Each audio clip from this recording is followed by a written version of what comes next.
A corrupt government cannot liberate the people.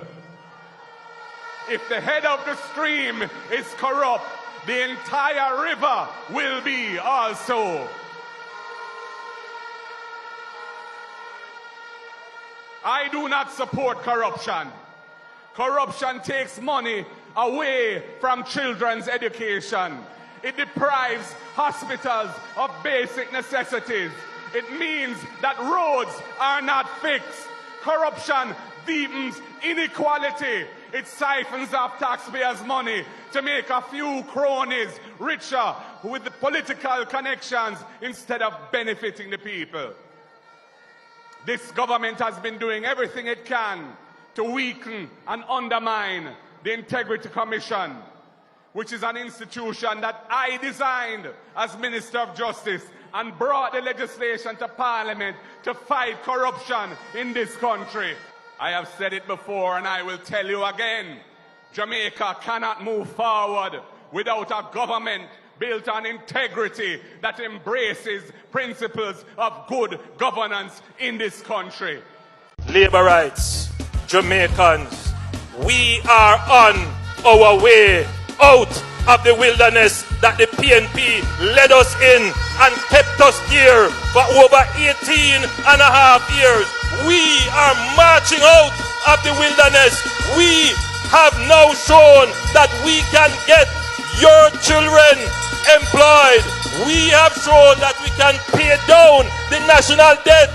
We have shown that we can keep the dollar stable.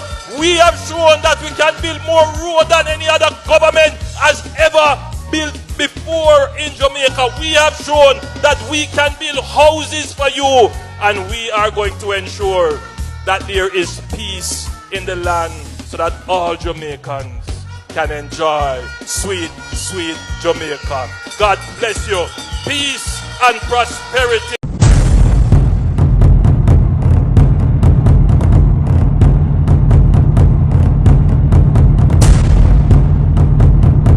A blessed and a wonderful evening to my viewers and my subscribers. May hope everybody having a blessed and a wonderful evening. Now my viewers and my subscribers, remember, in everything you do, always put God first. In every and any situation, just always remember to call upon God. Always remember to pray, because a prayer day keep the devil away. Now my viewers and my subscribers, into the video, what I am going to do, I am going to put these videos together, and it is a PNP conference alongside the JLP conference, and you guys can take a good listen to both leaders and see which leaders you think are ready to take this country forward. Who do you believe in? Who do you trust? People, don't listen to the noise. Listen to the speech of these people. Maybe you will never get the chance to listen to them while at the conference, because you all were too happy and jumping and blowing all kind of whistle and all kind of horn and something. So you don't get the chance to hear what them have to say good. So people, what I am going to do, I'm going to play this video for you guys. And you guys can take a good listen with understanding, and see who and make a bag of noise from who ready to take this country forward. Who are more interested to take the people of Jamaica on another level without corruption. People, listen keenly. Who do you all think are ready to steer this bus? Who do you think will love the people, not ill-treat the people, not take away their freedom of speech, not bring us down in more sufferation that than what we are in right now? Who do you believe in? Leave it down below in the comment section. And remember, leave a like on this video. Please give it a thumbs up. Also, if you're a new viewer, first time on my channel, then please subscribe to my channel and turn on the post notification bell, so whenever we drop new content, you will be first to be notified. Share the content and leave your opinion down below in the comment section. As I say, people, want to listen keenly, take a listen, take a look, and put the dirty thing aside for a minute. Think about yourself. Think about Jamaican. Think about your children, your grandchildren, while listening to this speech of these two leaders. Alright? Do not be dieted while listening to them. Both PNP and GLP. Because we want to find the best person to move us forward. So people, take a listen, take a look, and check it out. Alright? Remember to leave a like on this video. And if you haven't subscribed as yet, then please subscribe to the channel. Alright? Comrades, help me welcome your future Prime Minister. Help me welcome your leader, Mark Jefferson Golden. Mark Golden again. Yeah.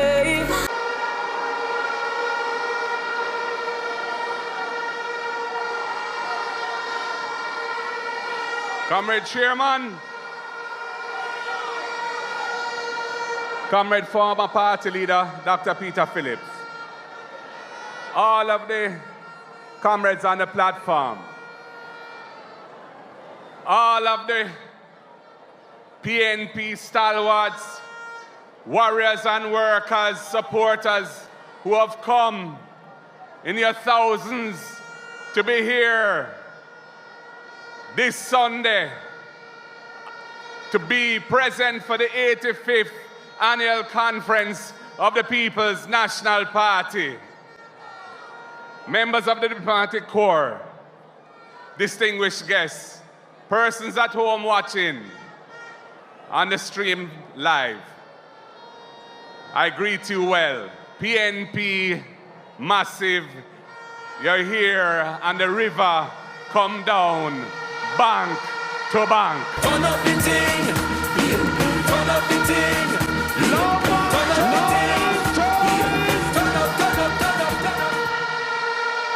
You have come from the north, from the south, from the east and west with one clear message for Jamaica.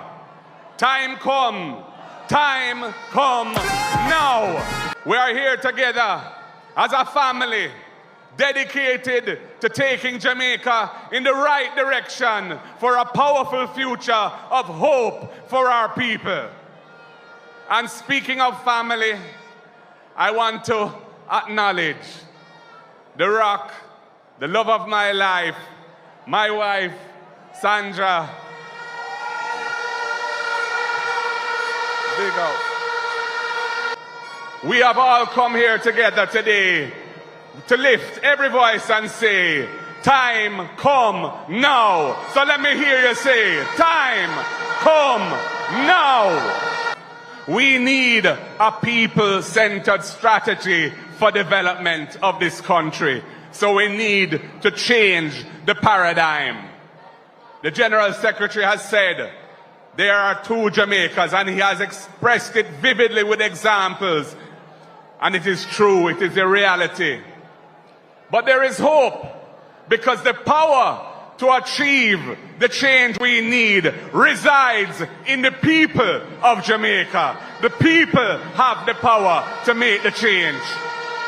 We need to decolonize Jamaica once and for all.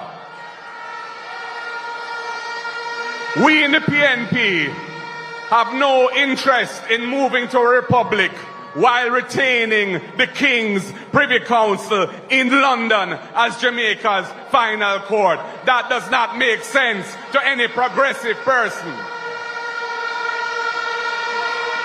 Jamaicans need a final court where they don't need a visa to go there, and where the costs of attending court are not way out of their reach. Time come for a Jamaican head of state and the Caribbean Court of Justice as our final court.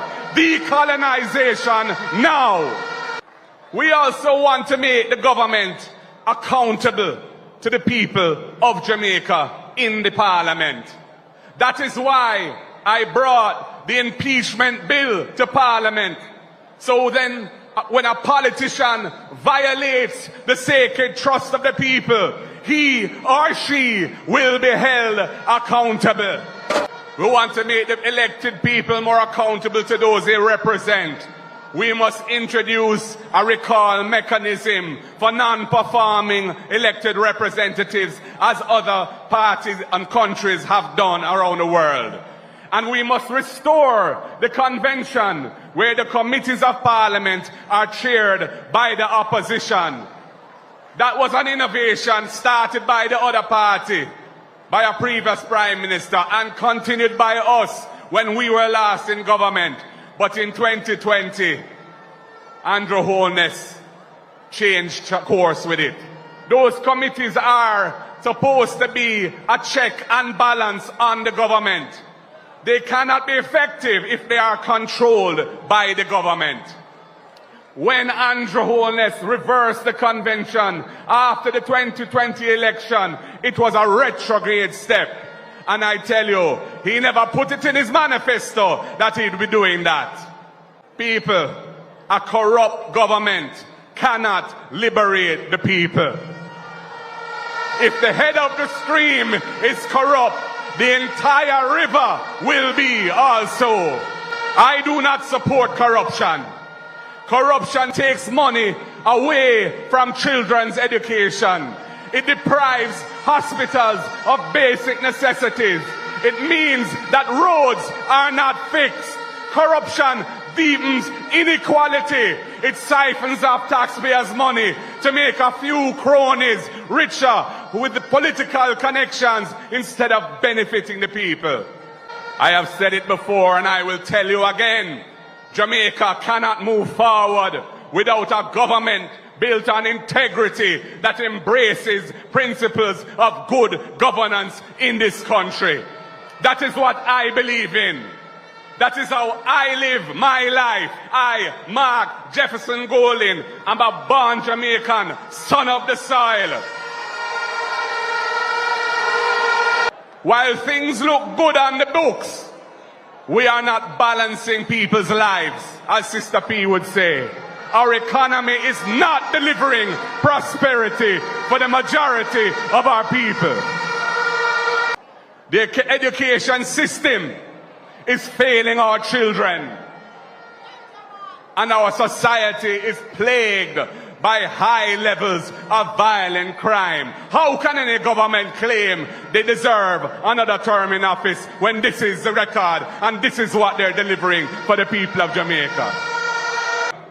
So when the government gets a credit rating from the credit rating agencies indicating that Jamaica is a good credit risk, we know that. We made that happen. Dr. Peter Phillips, Sister P, with me doing the legal work to support it, made that happen. But it is not enough, and the people need more. And the power lies in the people to make it happen. The PNP will lead the country on a new mission, which is to achieve the next great transformation of Jamaica. We must take Jamaica out of the current low-wage, low-tech, low-growth model and move forward to a higher level of national development. Taking our nation in the right direction can only happen with transformation in education and training. Education and training will therefore be the #1 priority for the next PNP administration. That is how we will focus on bringing along those who are currently left behind. We will make investments in teacher training, in teacher compensation, in infrastructure and technology to support services for parenting. We need to give our children the best start in life. We will expand and improve the school feeding program to ensure adequate and proper nutrition and to encourage school attendance. We will eliminate the need for a guarantor of a student loan, which many students from low-income families find hard to find. We, the PNP, will incentivize partnerships between the state's training institutions and private sector companies which have strong training capacity to address the shortage of workers that is now becoming a major factor in the underinvestment in this economy. We will work with the private sector to solve that problem. You are, and welcome now to address you, Prime Minister of Jamaica, leader of the Jamaica Labour Party, Andrew Holness.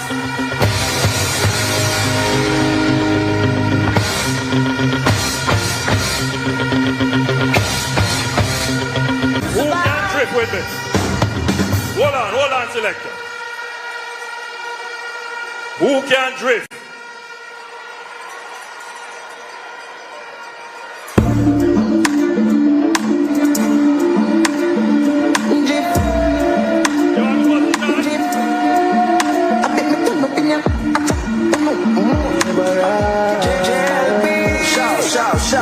Shout.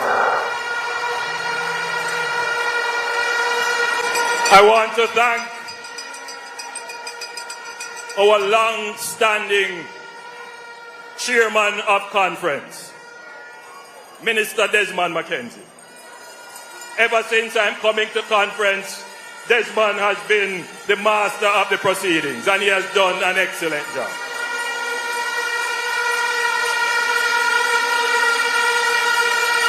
Allow me to acknowledge the party chairman and the general secretary and the party secretariat who have been doing an amazing job in organizing the party at the unit level of the party. But most of all, I want to thank you. You also talking to the people who are listening all over Jamaica. I'm especially talking to those who may be frustrated with politics, who may feel that this is an exercise in futility. I'm especially crafting my message to reach out to them because they are an important part of our democracy. And we cannot leave them out because the Jamaica Labour Party, as you have seen, is the inclusive party. We want to bring everybody under our tent for one solid, robust and resilient, fair and equitable and just society. But allow me as well to acknowledge the members of the diplomatic corps who are here. As a small country with an open economy and an open society, Jamaica supports the cooperative system of nations, and we will do our part to make the world a better place. Whether it is support for disaster recovery of our neighbors, as we did in Dominica and the Bahamas, or in supporting peace building in Haiti, Jamaica is doing its part. Jamaica is consistent in its support for the universal respect and adherence to the principles of international law and respect for territorial integrity and the sovereignty of all nations.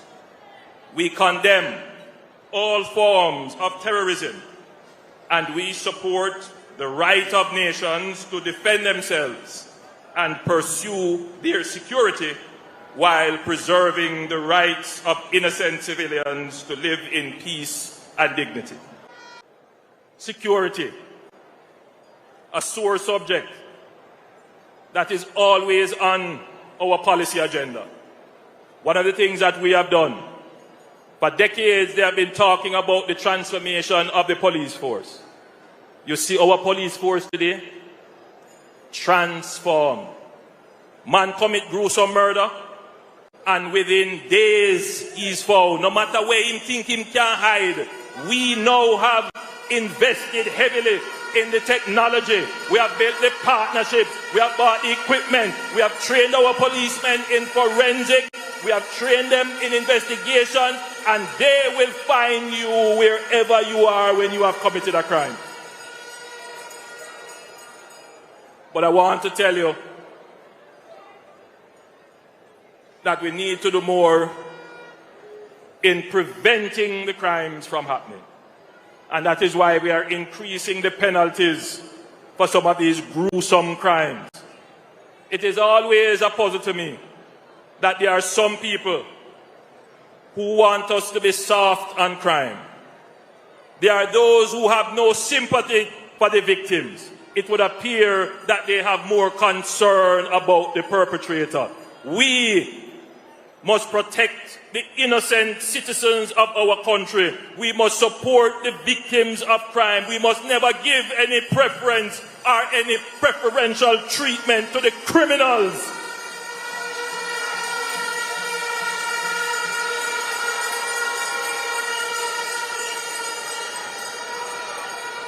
And that is why we are going through all the various laws to increase the penalties, to act as a deterrent. There are some who say that arresting people and locking them up is not a deterrent. You know, Jamaica has probably the lowest incarceration rate in the Caribbean.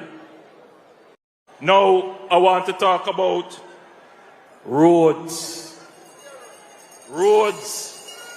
I know many of you come here to hear what the Jamaica Labour Party is going to do about the state of our local, secondary and community roads. Minister Montague went on and on and on. I thought he was the Minister of Economic Growth and Job Creation, telling you about all the wonderful highways we are building. But I know that local roads are a sore point, very sore point. And that is why we have allocated 40 billion Jamaican dollars over the next 2 budgets. $40 billion. And we're going to divide that $40 billion in half.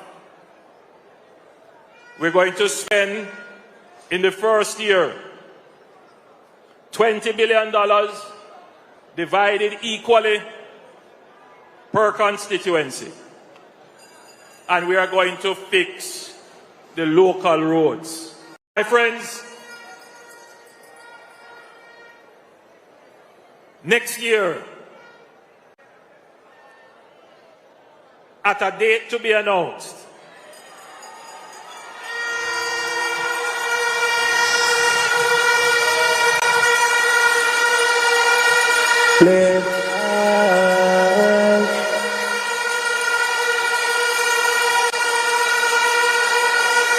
at a time of my choosing, we will be going back to the people on the local government elections. We have no fear in facing the people of Jamaica.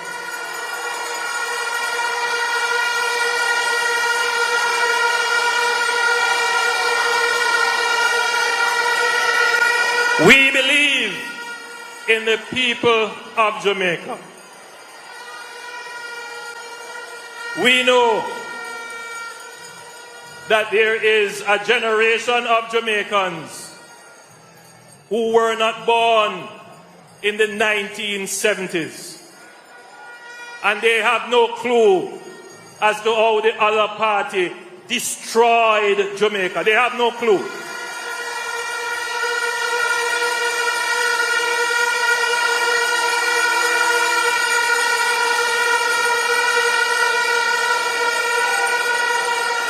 There is a generation born in the 90s and the early 2000s. They have no clue as to how the 18.5 years of the PNP destroyed Jamaica. Jamaica, them can't hold me again. Can't hold me again.